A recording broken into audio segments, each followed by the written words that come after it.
If you've never been to Ukraine, you should know that we are a democratic state in Central Europe. Together with 14 other republics, we belonged to the Union of Soviet Socialist Republics until 1991, and for more than 30 years we have been independent and self-sufficient. Russia has launched a war against Ukraine. Russia's territory is 28 times bigger. The Russian population outnumbers the Ukrainian 3 times. But Ukraine holds on and is not going to give up. We didn't want this war and didn't ask to invade our land. Our people are very much motivated, very much so. We are fighting for our rights, for our freedoms, for life, for our life. And now we're fighting for survival. And this is the highest of our motivation.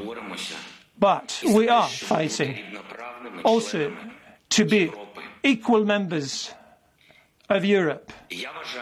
I believe that today we are showing everybody that's exactly what we are. The European Union is going to be much stronger with us, so that's for sure. This is the UA, The Day That We Survived podcast. Ukrainian journalists have come together to create it with people who record themselves and send us audio.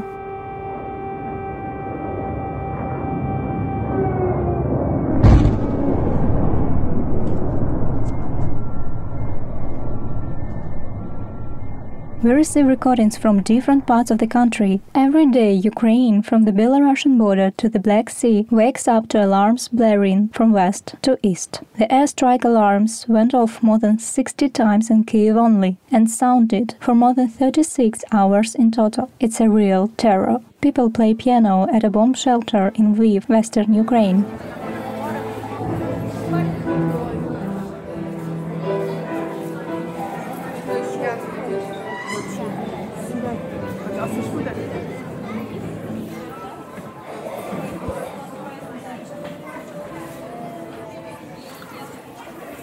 During the night alarms, church bells are easy to hear. They play national anthem when airstrike's alarm is over.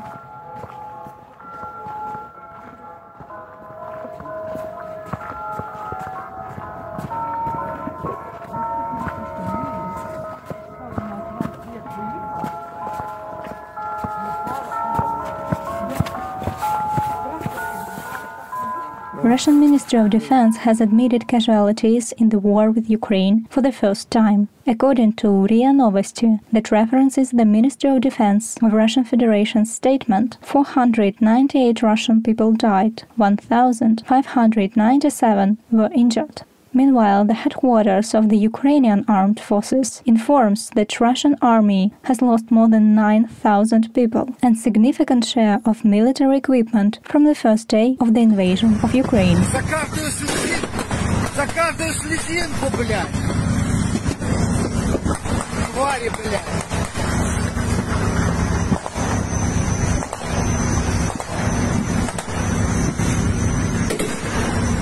Обещаю, блядь, после этой ебаной войны, блядь, заткнуться на русском языке, блядь, твари нахуй. Russian oppositionist media Novaya Gazeta published a coverage from the Saratov region in Russia. The parents of Maxim Hanygin, a military personnel, received a funeral slip. Their son has died in the first day of war on February 24th. The family cannot reclaim the body. Officials say they return it when everything is over. An empty grave is waiting for Hanygin in his home village, Ozerne, covered with plastic so spring showers won't erode it.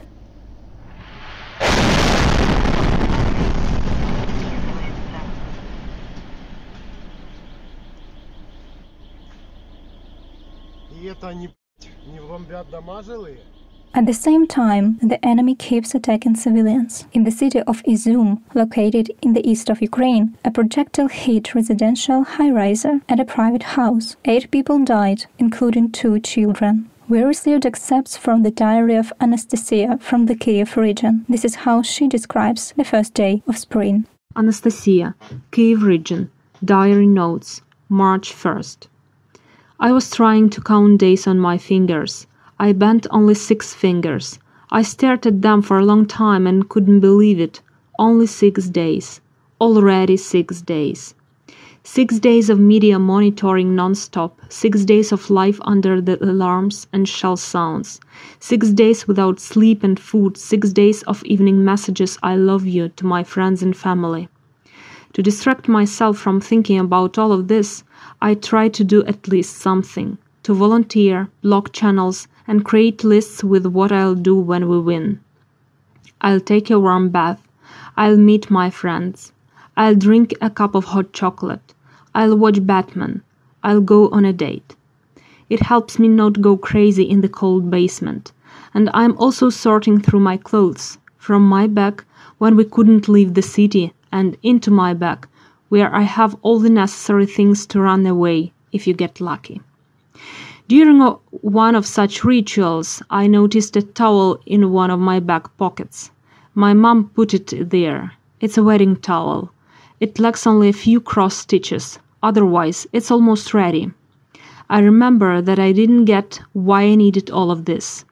She wanted me to get married as soon as possible, but now she only wants me to survive. Should I mention here that I couldn't stop crying? People are helping each other. Businesses adjust their work to ensure we win. AX System Company and IT company ST Falcon have released an app that informs about beginnings and ends of alarms, carriers deliver necessary goods, and taxis drive medics and military personnel. Russian troops are advancing in the east. Evelina, whom we heard in the previous episodes, has spent another night in the basement.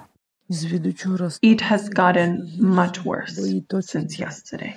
There's fighting very close from us, in between short breaks of silence. On a nearby street, 2-minute walk from me, a projectile fell on a civilian building. Thank God everyone is alive. A brewery in Lysychansk was hit by an airstrike. A shell fell on a college near my school, but it didn't explode, so it keeps sticking out. There's window glass everywhere. It's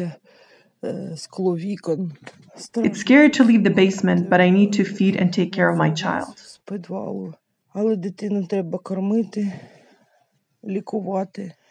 At the same time, all services work. The firefighters, a water supply system, employees at the power supply network, and our gas service.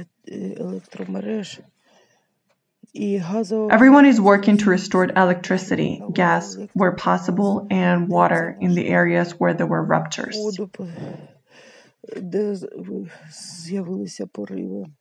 It is very scary, terrifying. Even in the basement, everything is shaking.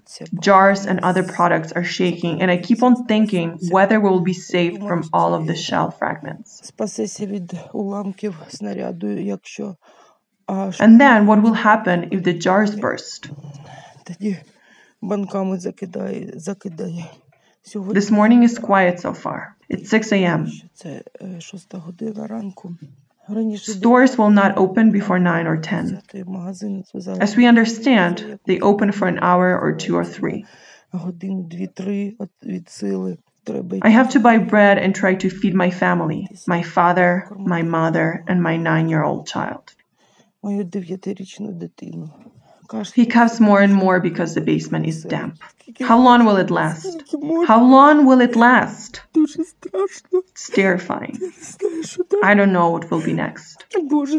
God save us.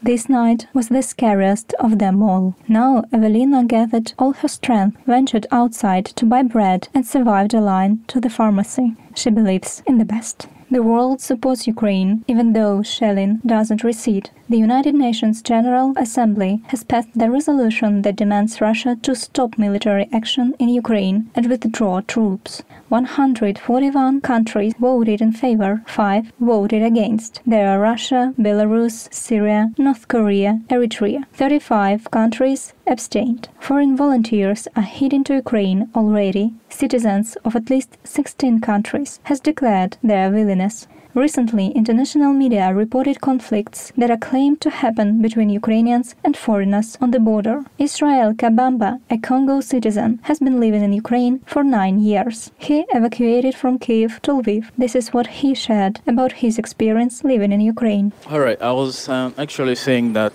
people with whom I meet in my life, I've been in Ukraine for 9 years, and people that I have around me all the time, they are positive, they are good with me, they are good looking at me, and they never judge me, for example, by the color of my skin. All the time they like to see what I have inside of me, my brain, my heart. So, and I have also people with whom I play football, and there are also people that respect me. I respect them as well, and we have good relationship. Actually, people I meet in my life here, so I like them. And sometimes I'm feeling like I'm home, like it's my country, and I see you guys like my family.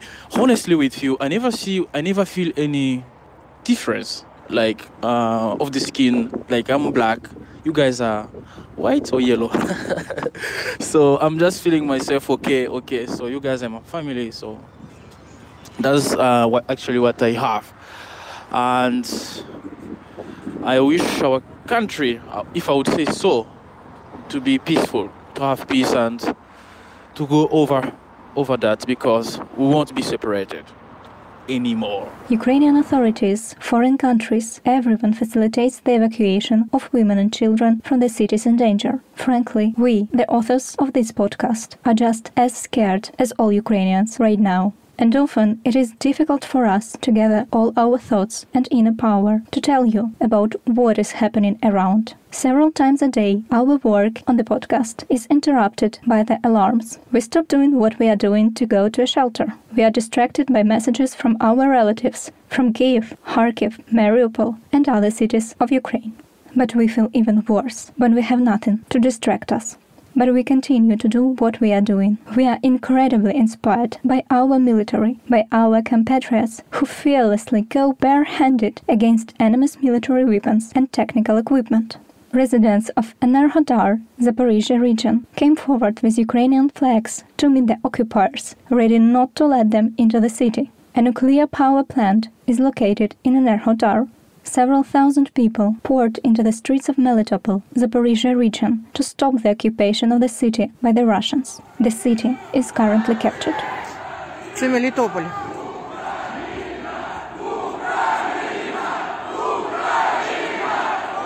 Це Мелітополь.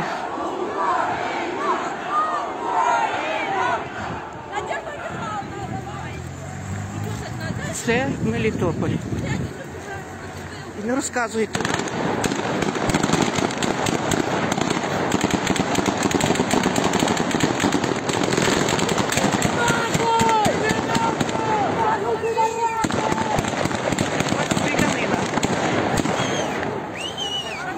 Почалась стрілянина.